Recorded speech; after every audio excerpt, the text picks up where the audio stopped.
Salam, selamat hari Minggu dan selamat beribadah di rumah ibadah atau baik suci pada hari ini. Khotbah pada minggu ini yaitu minggu ke-6 setelah Trinitatis diambil dari kitab Kejadian pasal 18 ayat 22 sampai dengan 33 di hari yang ke-208 tanggal 27 Juli tahun 2025 dengan perikop doa memohon keselamatan dengan nats adalah sebagai berikut. Lalu berpalinglah orang-orang itu dari situ dan berjalan ke Sodom. Tetapi Abraham masih tetap berdiri di hadapan Tuhan. Abraham datang mendekat dan berkata, "Apakah engkau akan melenyapkan orang benar bersama-sama dengan orang fasik? Bagaimana sekiranya ada 50 orang benar dalam kota itu? Apakah engkau akan melenyapkan tempat itu? Dan tidakkah engkau mengampuninya karena ke-50 orang benar yang ada di dalamnya itu? Jauhlah kiranya daripadamu untuk berbuat demikian, membunuh orang benar bersama-sama dengan orang fasik, sehingga orang benar itu seolah-olah sama dengan orang fasik. Jauhlah kiranya yang demikian daripadamu. Masakan hakim segenap bumi tidak menghukum dengan adil?" Tuhan berfirman, "Jika kudapati 50 orang benar dalam kota Sodom, aku akan mengampuni seluruh tempat ini karena mereka."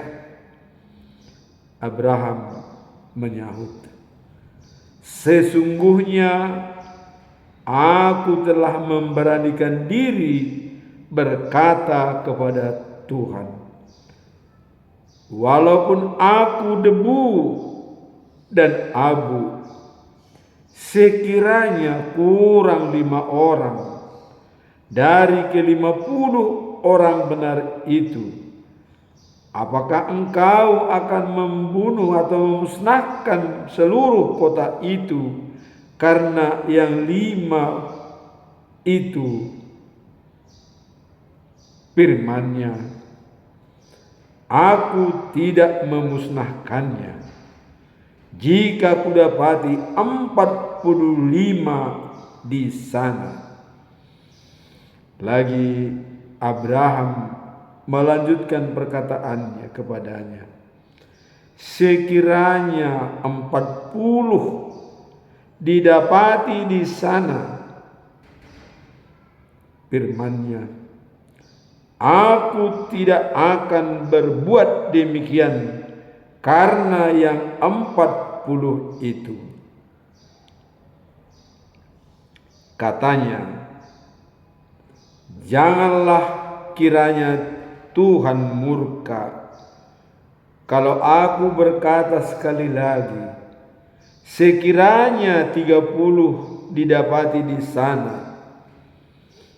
Firman-Nya, Aku tidak akan berbuat demikian jika kudapati 30 di sana.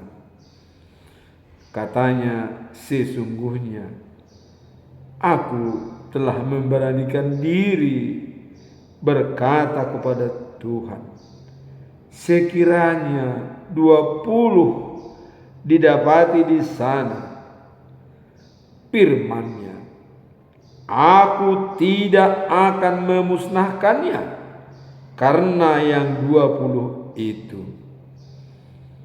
Katanya, janganlah kiranya Tuhan murka kalau aku berkata lagi sekali ini saja, sekiranya 10 didapati di sana, firman-Nya,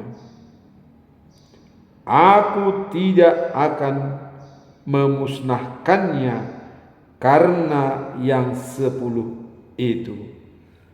Lalu pergilah Tuhan setelah ia selesai berfirman kepada Abraham, dan kembalilah Abraham ke tempat tinggalnya.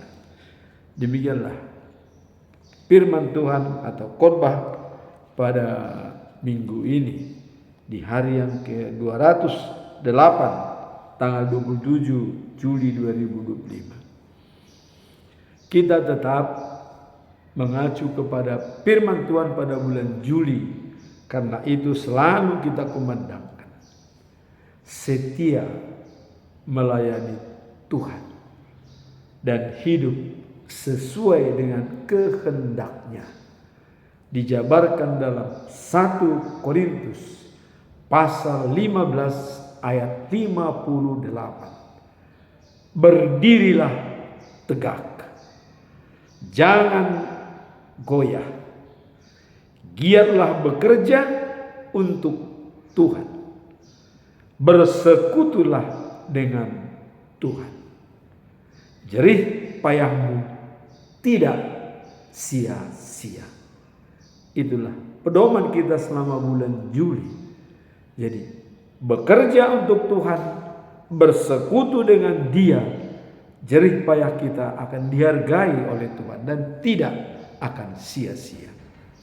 Sekarang kita masuk dalam perikop hari ini, yaitu adanya suatu pembicaraan khusus antara Abraham dan Tuhan. Karena adanya 2 orang malaikat yang datang menghampiri Abraham dan akan berusaha untuk melenyapkan kota Sodom dan Gomora. Apa latar belakang daripada perikop ini?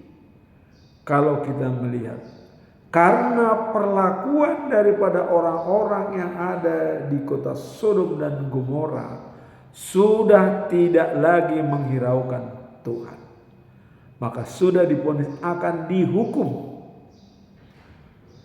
Abraham mencoba berdoa memohon kepada Tuhan. Kalau kita lihat bagaimana hubungan emosional Abraham dengan Sodom dan Gomora, karena di situ ada Lut, saudaranya Abraham. Ya.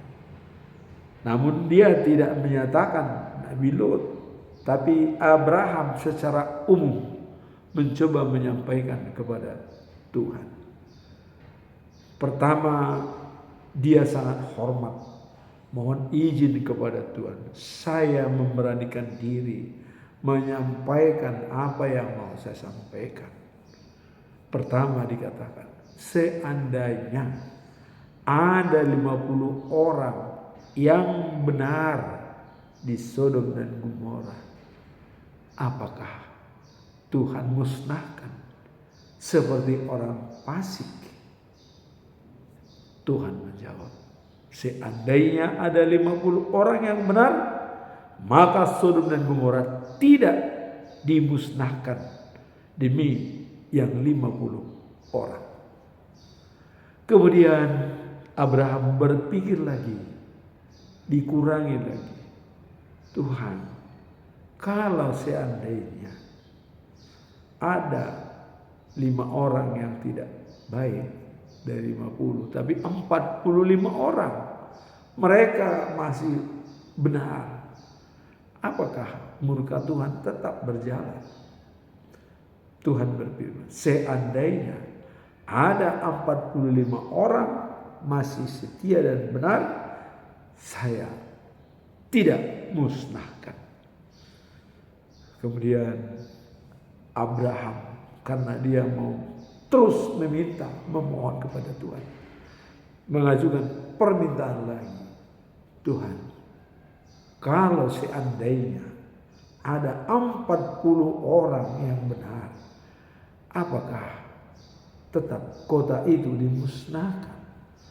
Allah berfirman, tidak akan dimusnahkan kalau ada 40 orang yang benar-benar percaya pada Tuhan. Sudah beberapa pertanyaan daripada Abraham, dia memberanikan diri. Tuhan, jangan marah kepada saya masih memberanikan diri.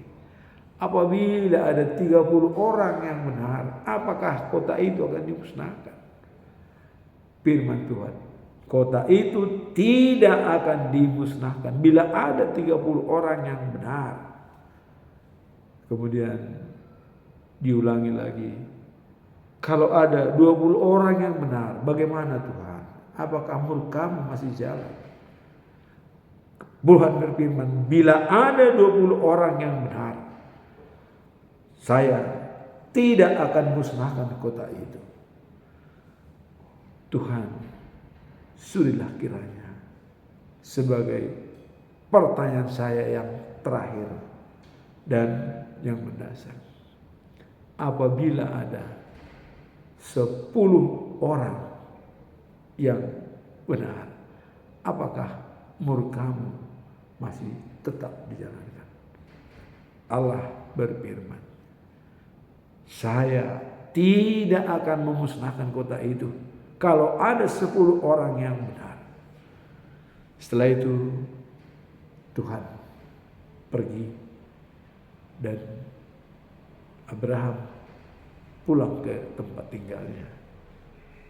Dan kalau kita melihat apakah Abraham kepentingan pribadi atau mementingkan umat, kita lihat di sana ada Lot, tapi dia tidak sedikit pun membicarakan Lot. Dia secara umum, kalau ada yang percaya, dia tidak memikirkan Lot, tapi secara umum. Dan Tuhan juga menjawab dengan jelas. Sekarang apa latar belakang daripada pembicaraan ini bisa sampai seperti ini yang disampaikan oleh Abraham kepada Tuhan?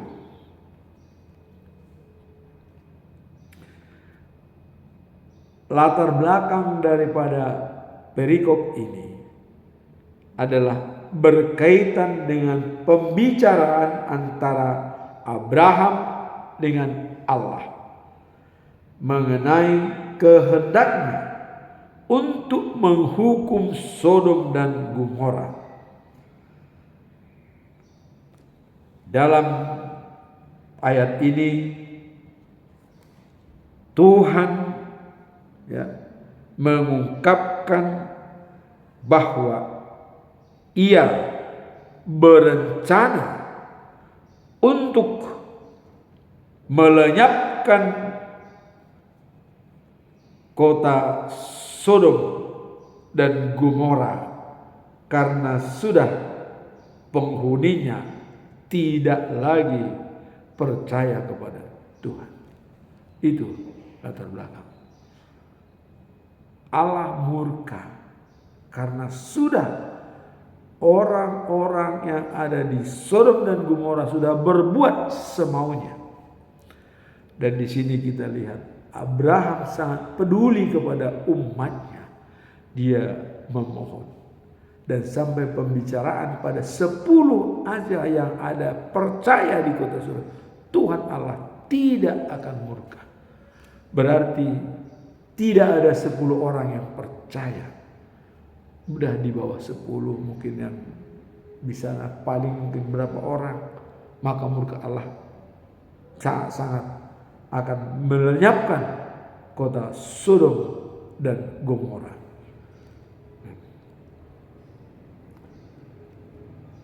Dalam hal tersebut ya, Abraham dengan berani memohon pada Tuhan agar orang-orang yang tidak berdosa bisa selamat. Keberanian daripada Abraham menyampaikan kepada Tuhan dengan mengatakan sampai antara 50, 45, 40, 30, 20 sampai terakhir 10 orang. Dan sudah tidak ada lagi yang bisa diampuni.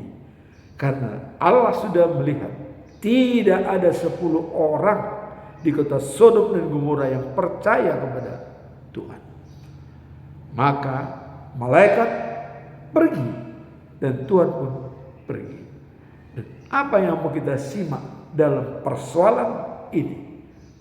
Abraham sangat peduli kepada umatnya, sehingga dia berdoa kepada Tuhan untuk memohon ampun supaya tidak dilakukan apa yang akan dijalankan oleh Allah. Namun kandas pada tingkat 10 orang dari 50 tidak ada yang percaya di Sodom dan Gomora. Itulah perbincangan antara Allah dan Abraham. Abraham dengan kepeduliannya, dengan empatinya kepada umat Israel, sehingga dia berani menyampaikan sampai berulang-ulang kali dari 50, 45, 40 dan 30, 20, terakhir yang 10. Sampai 6 kali perundingan antara Allah dengan Abraham, tetap tidak berhasil. Karena apa yang disampaikan itu tidak memenuhi syarat. Semuanya sudah berdosa. Sampai 10 orang tidak ada yang percaya di sana. Kalau masih ada 10 orang, Tuhan akan melindungi kota itu. Berarti sudah di bawah 10. Apakah 7, apakah 3 orang, apakah hanya Lot dengan istrinya atau keluarganya, mantunya yang percaya pada Tuhan. Itulah yang mau kita lihat di sini, kepedulian daripada Abraham kepada umatnya. Dan apakah ini bisa menjadi role model bagi kita untuk berani berhubungan dengan Tuhan? Siapa yang berani berbicara dengan Tuhan dan menyampaikan apa menjadi permasalahannya? Disinilah dibutuhkan keberanian kita berbicara dengan Tuhan dan menyampaikan apa sesungguhnya masalah kita. Harus ada courage dan konsideran, keberanian dan punya timbang rasa. Jangan hanya keberanian tapi tidak punya timbang rasa, atau punya timbang rasa tinggi tapi tidak berani mengungkapkan. Dua-duanya harus lengkap. Keberanian dan timbang rasa lengkap. Itulah yang dijalankan oleh Abraham, sehingga dia dilayani oleh Tuhan dalam pembicaraan mereka, dalam hal orang yang percaya di Sodom dan Gomora supaya tidak dimusnahkan oleh Allah.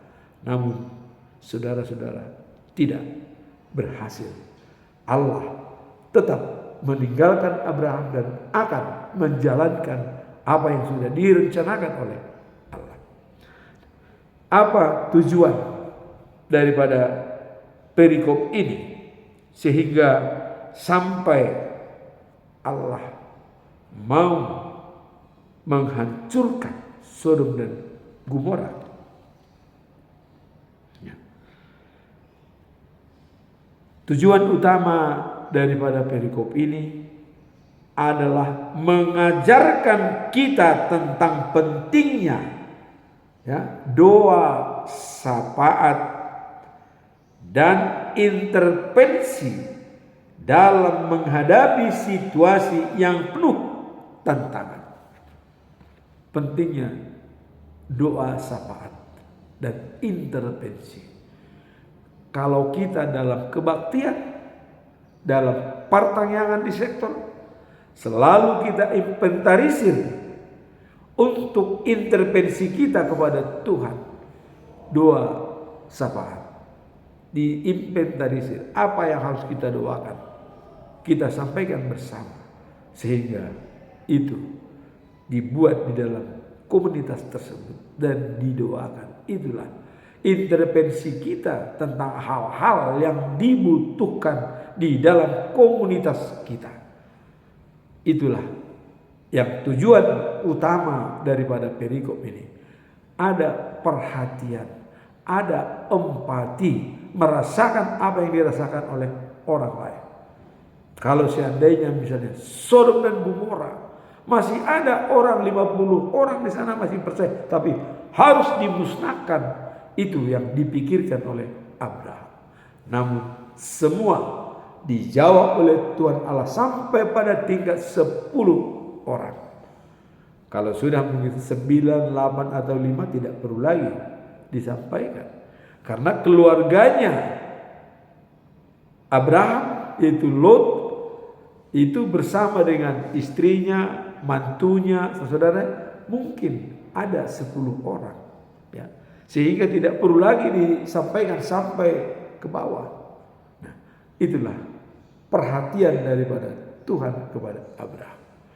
Kemudian tujuannya adalah ada intervensi kita pada saat menghadapi tantangan yang dihadapi oleh komunitas kita dengan doa, syafaat, memohon kepada Tuhan. Hanya itu yang bisa kita lakukan, yang lain tidak.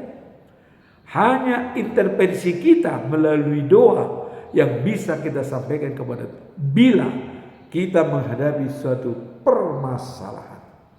Itulah tujuan utama daripada perikop ini. Sekarang, apa pesan moral daripada perikop ini? Kalau kita lihat di sini dengan amarah daripada Allah kepada Sodom dan Gomora. Pesan moralnya adalah dalam ayat ini kita harus dapat memahami pentingnya kehati-hatian dalam mendengarkan dan mengikuti para nabi-nabi yang palsu. Dapat diambil dari ayat ini adalah perlunya bijaksana dalam membedakan antara suara Tuhan dan suara yang tidak berasal darinya, seperti yang kita lihat dalam kehidupan sehari-hari dengan tindakan-tindakan orang-orang. Bisa kita, apakah ini ada suara Tuhan apa tidak? Jadi kita mengevaluasi. Dan pesan moralnya adalah dapat diambil dari ayat ini adalah perlunya bijaksana dalam membedakan antara suara Tuhan dan suara yang tidak berasal darinya. Jadi ada suara dari Tuhan, ada yang tidak berasal dari Tuhan.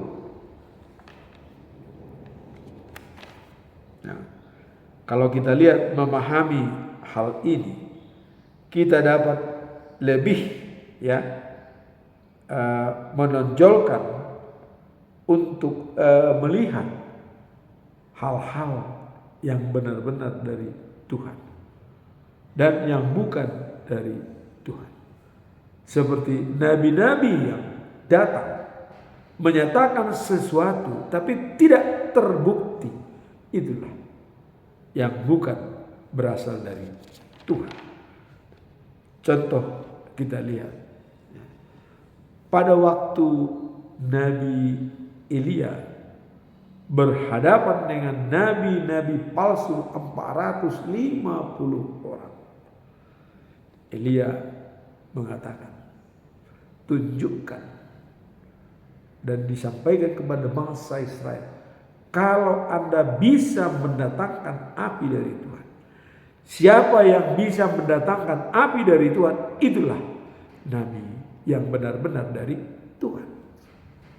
Itu satu contoh yang bisa kita lihat, apakah dari Tuhan apa bukan.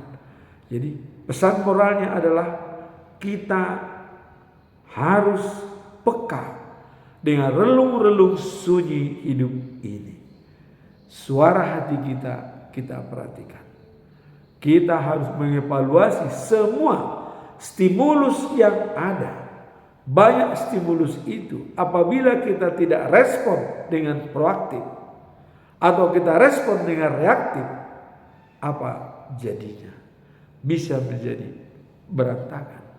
Tapi setiap stimulus kita respon dengan proaktif, maka kita bisa menjadi the winner dan bukan menjadi the loser atau pecundang atau jadi pemenang. Seandainya kita respon dengan be proaktif.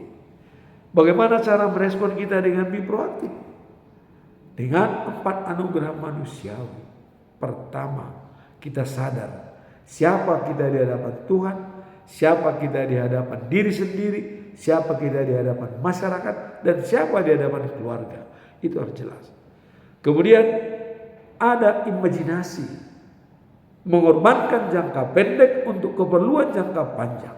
Misalnya jangka panjang kita adalah life after life di New of Jerusalem. Kita harus bisa mengorbankan semuanya demi tujuan kita yang jangka panjang. Jangan bagaimana nanti, tapi nantinya bagaimana. Kalau kita sudah membuat suatu tujuan bahwa life after life di New of Jerusalem, apapun pekerjaan kita harus mendukung yang kesana. Kemudian yang ketiga, hati nurani. Kita pakai hati nurani. Jangan sampai kita mengorbankan pemikiran kita demi sesuatu atau demi selera dan nafsu. Jangan. Kita harus benar-benar memikirkan hati nurani. Hati nurani itu apa? Kalau kita sudah suami istri, bagaimana dengan istri saya? Sudah punya anak, bagaimana dengan anak saya? Cocok tidak? Punya keluarga, bagaimana dengan keluarga kami? Dan masyarakat, bagaimana dengan masyarakat? Kalau semua oke, cocok, ya jalankan. Tapi ada terakhir, apakah sesuai dengan Tuhan? Nah, itu kuncinya.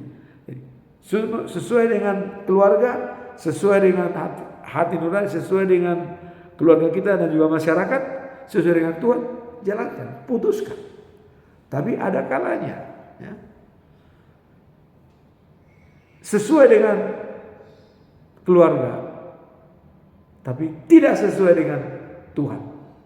Tetap kita harus memutuskan tidak. Jadi kuncinya adalah sesuai dengan kehendak Tuhan. Dalam topik kita bulan Juli, melayani Tuhan, ya. Setia melayani Tuhan dan hidup sesuai kehendaknya. Itu kuncinya. Hidup kita menyenangkan hati Tuhan. Nah, sehingga dengan demikian pesan moralnya tadi adalah bagaimana kita bisa memikirkan, mengetahui suara Tuhan atau bukan suara Tuhan. Itu pesan moral yang bisa kita lihat dari perikop ini. Seperti perbincangan daripada Abraham dan Tuhan. Itu langsung Tuhan menjawab. Dan itu adalah merupakan absolut dari Tuhan. Jadi pesan moralnya kita hati-hati mendengarkan suara Tuhan dan apakah suara nabi-nabi palsu. Jadi dikatakan pesan moral tadi dapat diambil dari ayat-ayat ini adalah perlunya bijaksana dalam membedakan antara suara Tuhan dan bukan suara Tuhan, serta tanggung jawab kita untuk hidup sesuai dengan kehendaknya, tetap sesuai dengan kehendaknya. Sekarang apa implementasi daripada perikop ini? Kita lihat di sini adalah ayat ini memberikan pendirian yang jelas mengenai bagaimana umat Tuhan harus bersikap terhadap nabi-nabi dan nubuat jika seorang mengklaim sebagai nabi tetapi perkataannya tidak terbukti, maka tetap dia adalah bukan dari Tuhan. Jadi perkataannya tidak terbukti, itu bukan dari Tuhan. Seperti tadi Elia mencoba mengambil nabi-nabi palsu untuk mendatangkan api. Kalau kita lihat dalam